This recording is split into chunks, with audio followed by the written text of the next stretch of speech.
Pozdravljeni. Danes bom snemala po dolgem času video o partnerstvu in na to me je v bistvu napeljal nek dogodek ta teden, ki se mi je zgodil, ko sem bila v družbi žensk in je bila tema o moških, o njihovih napakah, tema o tem, kako nekaterih stvari v življenju pač ne moremo dobiti, in potem tema o tem, kako se eni ljudje pač odločijo za najlažjo pot, da se bodo ločili, in drugi se odločijo za to, da bodo potrpeli. In potem je bilo kar konec. To se pravi, nekako sem zaznala, da mi partnerske odnose gledamo tako, da ko nam nekaj ni okej, ali se ločimo in gremo, ali pa potrpimo. In tukaj v bistvu ne govorim samo za ženske. Jaz mislim, da to je tema, ki se dotika moških in žensk.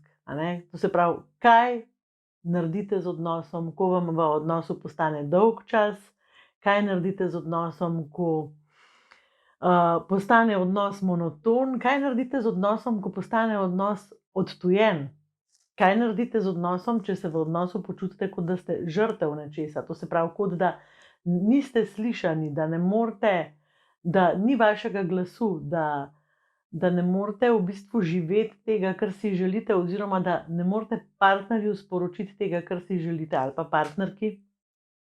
Glejte, govorim za oba, samo ker sem ženska, pač govorim partnerju, ali pa partnerju ali pa partnerki sporočiti tega, kar v resnici želite sporočiti. To se pravi, da ste vedno slišani ali pa ignorirani ali pa preslišani ali pa v bistvu prevedeni, da se vaše besede, da partner vaše besede prevaja v nek svoj svet in jih temu prilagaja, in imate tisti občutek, kako naj mu dopovem.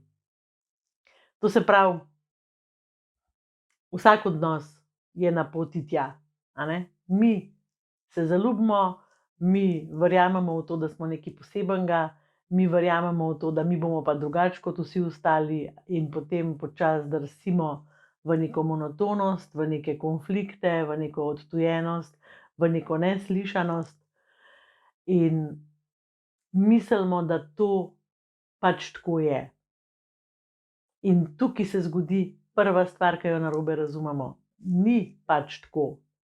Tukaj je točka, ko mi lahko nekaj naredimo. To se pravi, ko lahko naredimo spremembo iz tega odnosa, ki ga imamo, v nek drug, bolj živ odnos, v nek odnos, ki je vreden tega imena, v katerem se mi počutimo dobro, sprejeto, varno, spoštovano. To so zelo pomembne stvari. To se pravi, če ena od teh stvari v vašem odnosu ni, to ne pomeni, da vam bom zdaj rekla, ločite se, ker absolutno verjamem v to, da lahko se vprašate, kako lahko to, kar pogrešam v odnosu, v ta odnos prinesem. S čim? S kakšnim vedenjem, s kakšnim dejanjem, s kakšno akcijo. To je sprememba, to je nekaj drugače. In zelo zanimivo je, ta družba, o kateri sem na začetku govorila, pač debate so bile o ločitvah in o teh monotoniji, naveličanosti, tudi malo jeze, kakor če naredim jaz, ne naredim jaz, ne naredi noben. In jaz v enem trenutku rečem, a ni zanimivo? Lahko namesto, da razmišljamo o ločitvi, se zjutraj zbudimo, pogledamo partnerja in rečemo, dajva se danes ponovno zaljubiti. In v prostoru je nastala tišina. In potem je bil en komentar, ne, jaz pač nisem v redu s tem, zdajle res ni obdobje, ki bi sploh razmišljala o tem. To se pravi, sem čutila v zadnji, jezna sem nanjega, nočem se zaljubiti od njega, prizadeta sem, zamerila sem mu nekaj. Skratka, veliko enih zgodb sem slišala za tem stavkom, jaz se ne želim ponovno zaljubiti. In potem pač sem šla in sem se vprašala, kaj je lažje, ali pa kaj je težje. Se ločiti ali se ponovno zaljubiti. In sem naredila test. Zdajle sva imela z Albertom en tak zelo naporen obdobje, sicer sva bila tako ok, ampak ni bilo nič wow z odnosom, tako, pač bila sva ok. Nisva se pobijala med sabo, neka standardna dinamika, včasih pač malo smeha, včasih malo napetosti, kaj pač v redu, a ne? In sem rekla, bom jaz to stestirala. In se pelava v avtu in mu rečem, a veš kaj, dajva se danes ponovno zaljubiti. Jaz mislim, da je danes dan za zaljubiti. In potem sem mu povedala to zgodbo. In Albert se je nasmehnil. Nič ni rekel, samo nasmehnil se je. In jaz tudi nič nisem naredila, nisem šla, ne vem, kuhati posebnega kosila, nisem ga v posteljo odpeljala na razne intimne dejavnosti, nič nisem naredila, samo to sem rekla. Samo en stavek, dajva se nazaj zaljubiti. Ne boste verjeli, ampak ta dan je bil drugačen. Midva sva bila bolj prijazna drug z drugim, bolj uvidevna. Albert me je z nekimi stavki razveselil, večkrat sem se počutila videno. Kaj to pomeni? Ko je prišel mimo mene, ko je šel mimo mene, se nisem počutila kot zrak, ampak se me je dotaknil, me je pobožal, me je vprašal, kako si, in sem čutila, da ima čas, da mu odgovorim, ne sam tako mimogrede, da je to zavestno naredil.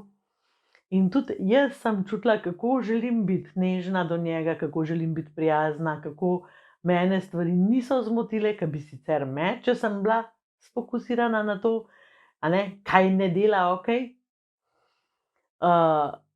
In dan je bil res čudovit. In moj odgovor na to vprašanje, kaj je lažje oziroma kaj je težje, se ločiti ali ponovno zaljubiti, jaz si predstavljam, da se je veliko lažje ponovno zaljubiti. Ker imamo že znanje, imamo orodja. Mi smo bili že enkrat zaljubljeni, vemo, kaj smo takrat delali partnerju, a ne? Mislili smo na njega, zrihtali smo se za njega. Spomnite se, koliko ste stali v kopalnici in moški in ženske, ki ste šli na randi. Skratka, bili smo sfokusirani na partnerja, kako mu bomo pokazali, da je on nekaj posebenega. In zdaj imate monoton dan, ste naveličani, mogoče ste se ravno kar skregali s svojim partnerjem, pa ste vtipkali ločitev, pa vam je tale video ven padel.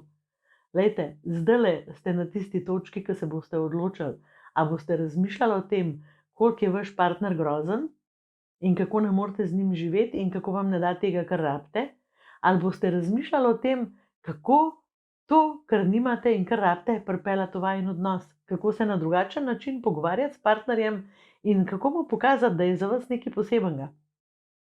Zelo preproste stvari, a ne? Ja, res se sliši preprosto, pa vem, da ni toliko. Tudi jaz pa Albert sva leta in leta rabila, da sva prišla do neke točke, ko sva ugotovila, da se je povezovati veliko lažje kot pa kregati in da to pušča veliko lepše posledice kot konflikt. In jaz vas bom zdaj razveselila, ne glede na to, kaj se dogaja v našem okolju, sva se midva odločila, da bova funkcionirala naprej in z septembrom bova začela z delavnico Poveži se z menoj preko Zooma, to se pravi z delavnico, ki bo v živo, preko Zooma, tako da se bomo družili, da se bomo lahko pogovarjali, da bomo lahko aktivno delali. Ne bo pa organizirana na tak način, da se dobivamo v nekem prostoru, ker so vsak dan neka druga pravila, ki se spreminjajo. Oziroma, če bo do okoliščine omogočale, se bomo pa dobivali v istem prostoru. Ampak kar je zelo pomembno je, da ta delavnica bo dosegljiva v bistvu vsem iz Slovenije. Zaradi tega, ker se vam nikamor ne bo treba 2 uri voziti, a ne?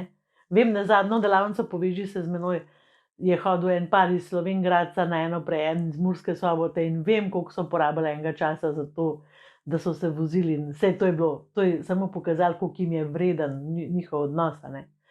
Ampak zdaj bomo to naredili tako, da bo vsem lažje in da boste do teh stvari, ki vam jih jaz takole povem, pa se slišijo tako simpel, tudi vi dostopali, se jih naučili, spoznali, v bistvu vaše ovire, da tega ne zmorete narediti in ne znate narediti.